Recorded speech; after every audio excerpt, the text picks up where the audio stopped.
comandos para puxar uma outra caixinha que é importante, que é a parte emocional. Porque assim, se eu perguntar para você, para todo mundo aqui, a nossa audiência aqui, você quer ter uma vida saudável? Todo mundo, irmão. É a meta do ano, primeira meta que eles colocam. Saudável, fitness, começar na academia. Eu costumo dizer que dia 31, o culto do dia 31, a oração da virada é a oração mais mentirosa da igreja. O dia da mentira não é 1º de abril, é 31 de dezembro. Vou fazer tudo diferente do Vou que eu fiz aos 20 mudar, anos. vou ler da a minha vida. Bíblia, mentira. Vou treinar, mentira. Tudo mentira. Porque vira o ano, mas eu entendo, eu que trabalho com as emoções, entendo. Sim. Porque assim, querer não é poder, tá? Não tem esse ditado? Querer não é Sim. poder. E é verdade. Ó, tem um texto aqui. Olha que interessante. Eu vou tirar do contexto só para dizer a verdade aqui. Efésios 5, 29. Porque nunca ninguém odiou a sua própria carne, antes a alimenta e sustenta, como também o Senhor a igreja. Não, Paulo está falando aqui da igreja, do corpo de Cristo e tal. Ok. Então eu vou tirar do contexto. Então Paulo está dizendo algo que é verdade, porque nunca ninguém odiou a sua própria carne, antes alimenta e sustenta, como também o Senhor a igreja. Isso aqui, teoricamente, é verdade. Mas, quando a gente faz as loucuras que a gente faz no corpo, a gente está odiando o corpo. Sim. Tá, então por que as pessoas querem ser saudáveis? Elas falam, não, eu vou fazer, e elas não conseguem. Por quê? Por quê? Porque emocional. Porque quem manda na gente não é a razão, é a emoção. Então, na razão, você fala assim, não. É igual quando você vai corrigir alguém, um filho, na igreja. Não, pastor, você está certo, eu estou errado. Mas você vai mudar? Não, eu vou mudar. Vira as costas, não acontece nada. Porque ele não consegue. As pessoas... E essa questão do corpo, por exemplo, é muito silenciosa, né? Falando da obesidade, eu vou voltar para as emoções. Então, a pessoa fala assim, só um pouquinho. Aí, só um pouquinho. Aí fica um pocão. Aí, quando chega naquele estado que tá mal, aí o médico diz que vai morrer e tal, aí fala, não, a pessoa desperta para a vida. Só que para perder isso, é muito difícil, porque isso é uma coisa silenciosa de anos. Sim. Entende? Décadas, talvez. E aí para você recuperar, dá para recuperar? Dá, talvez não 100%, mas vai ser muito dolorido. Então, eu sei que em nome de Jesus, esse podcast faz uns cortes tops. Amém. Porque as pessoas, eu estou orando, eu vim orando para que o Espírito Santo toque no coração das pessoas. Porque eu vou olhar para essa câmera aqui, essa aqui que eu tenho que olhar para. Ainda dá tempo. Ainda dá tempo. Porque tem gente que, quando ele vai despertar, ele está vivo, mas tem uns que tem uns ataques e morre e nem percebe. Tá? Então, falando das emoções, olha o que Paulo diz, para entrar nessa questão das emoções aqui, ó. Tá o versículo 1, rogo-vos, pois, irmãos, pela compaixão de Deus, que apresenteis os vossos corpos em sacrifício vivo, santo e agradável a Deus, que é o vosso culto racional. Então ele está orando para que o Espírito Santo ilumine as pessoas para entender que é importante levar o corpo para a igreja saudável. Sim. Vivo, santo e agradável. Felicidade no culto, Paulo está dizendo. Sorria, Jesus te ama. O culto tem que ser agradável. O culto tem que ser racional. Tal. Não é para os netinhos ficar atrapalhando o pregador. Por favor, me ajuda aí, Brasil. E não sede, agora é o emocional.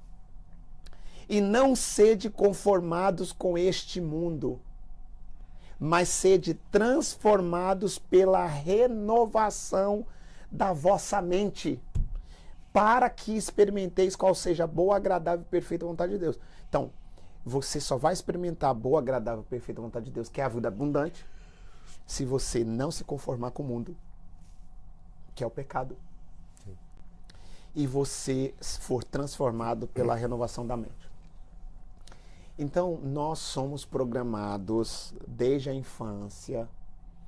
Nós temos uma programação mental desde a infância, que vem através dos nossos pais, cultura, religião, amigos. Então, quando a gente nasce, a gente nasce zerado, né? A gente nasce... Sim. Daí, se você nasceu no Brasil, vai ser instalado em você um programa do idioma. Português. Português.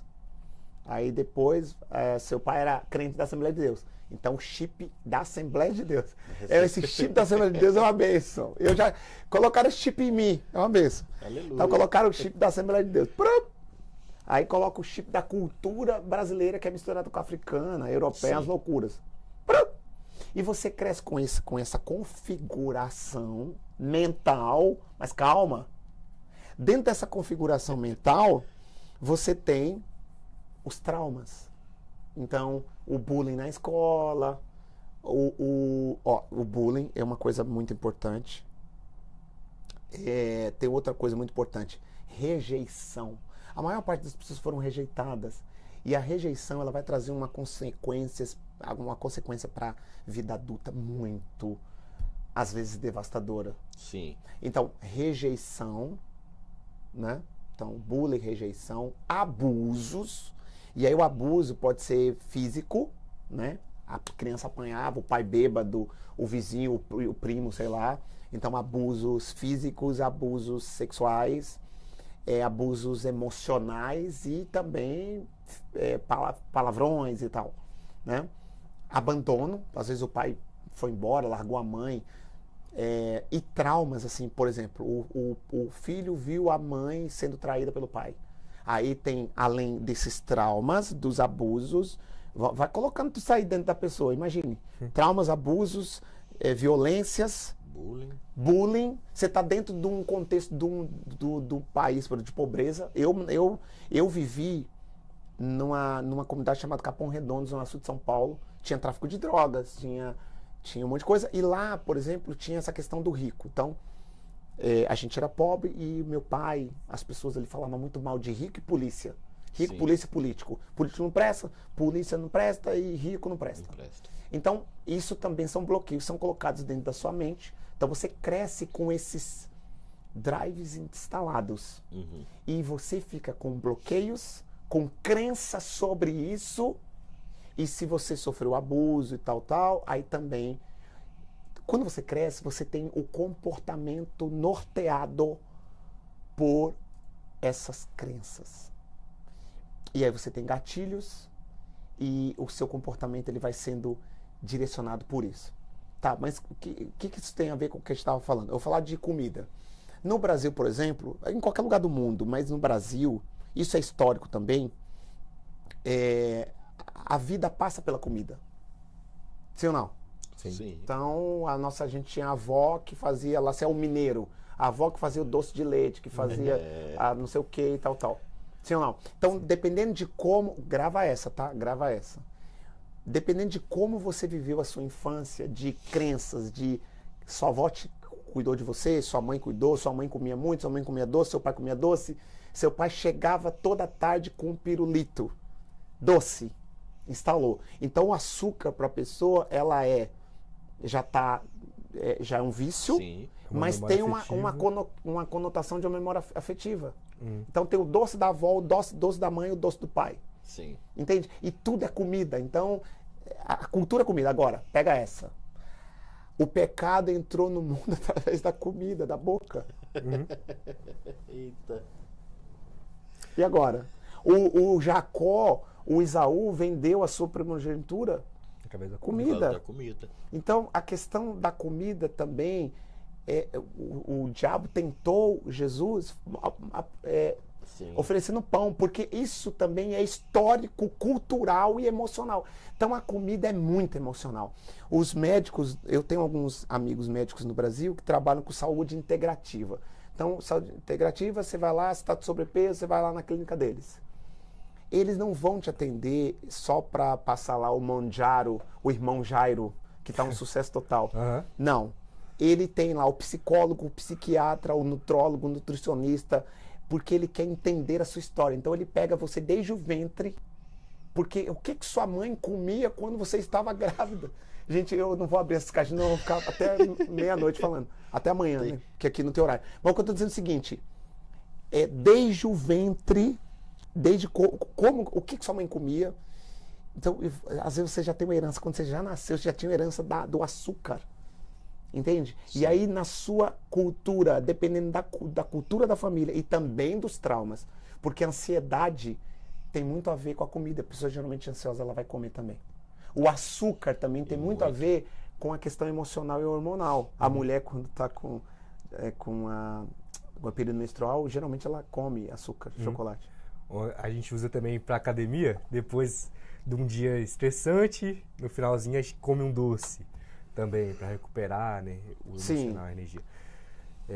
Então, o que eu estava dizendo é que para você, esse assunto é desafiador. Sim. Porque quando você chega no estágio que você está viciado no açúcar, viciado na gordura, e que tem essa questão ainda emocional da infância, não é só chegar assim, não, tudo bem, ok, vai lá, toma o irmão Jairo, o Manjaro, ok, vai emagrecer. Mas e depois? Se você pegar uma moleta e colocar lá e depois?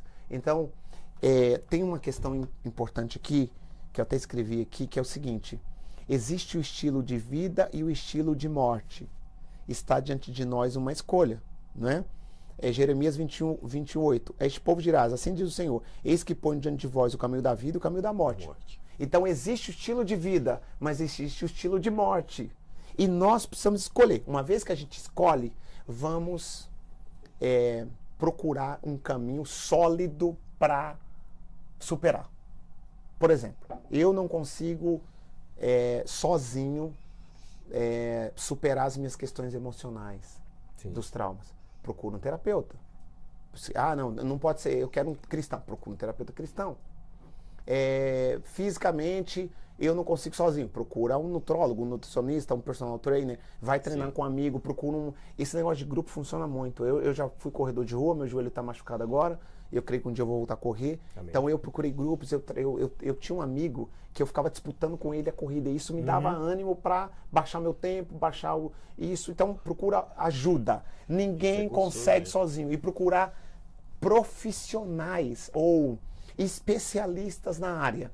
Então, teologicamente, estou com dificuldade, procuro um especialista teológico. Eu tenho que fazer exame, procuro um médico. Eu procuro um nutrólogo, um nutricionista, um personal trainer.